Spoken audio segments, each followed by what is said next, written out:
नमस्कार मित्रांनो, आपल्या चॅनलमध्ये तुमचं स्वागत आहे। आज मी बनवणार आहे अंडा कढी। त्यासाठी मी अंडे बॉईल करत ठेवलेत। अंडी बॉईल झाल्यानंतर मी त्यांना सोलून घेतलेले आहे। त्याच्यानंतर मी एक घेतलेले अद्रक लसूण मिरचीची पेस्ट घेतलेली आहे आणि मी एक इथे वाटण तयार केले। त्यामध्ये कांदा टोमॅटो आणि ओलं खोबरं। त्याच्यानंतर मी इथे घेतलेले आहेत सर्व मसाले। आपल्या आवडीनुसार आपल्याला मसाले घ्यायचे आहेत। कढई ठेवायची, कढईमध्ये तेल टाकायचं आहे। तेल चांगलंच गरम झाल्यानंतर गॅसची फ्लेम बारीक करायची आहे।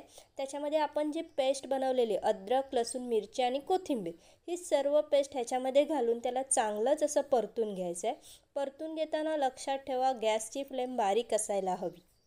परतल्यानंतर आता ह्याच्यामध्ये आपल्याला घालायचं आहे सर्व मसाले, जसं चवीनुसार मीठ, घरचा मसाला, काश्मीरी चिल्ली पावडर, गरम मसाला आणि हळद। हे पुन्हा चांगलं आपल्याला मिक्स करायचं आहे। आता मिक्स केल्यानंतर ह्याच्यामध्ये आपल्याला काय करायचं आहे, जे मी वाटण बनवलं होतं कांदा टोमॅटो आणि थोडंसं ओलं खोबरं, हे सर्व वाटण मी मिक्सरला वाटून घेतलेलं। आता हे सर्व वाटण ह्याच्यामध्ये टाकून आपल्याला चांगलंच असं परतून घ्यायचं आहे। परतून घेतलं। आता ह्याला 2 मिनटं आपण झाकून ठेवूया। झाकल्यानंतर 2 मिनिटांनी जर तुम्ही आता चेक केलं तर वाटण आपलं चांगलंच असं शिजलेलं आहे। आता ह्याच्यामध्ये आपण काय करूया, जी अंडी बॉईल केली होती सोलून ठेवली होती ती सर्व अंडी ह्याच्यामध्ये ॲड करूया। ॲड केल्यानंतर पुन्हा त्याला चांगलं असं मिक्स करायचं। मिक्स केल्यानंतर पुन्हा याला 2 मिनटं झाकून ठेवायचं। आता गॅसची फ्लेम फास्ट असली तरी चालेल।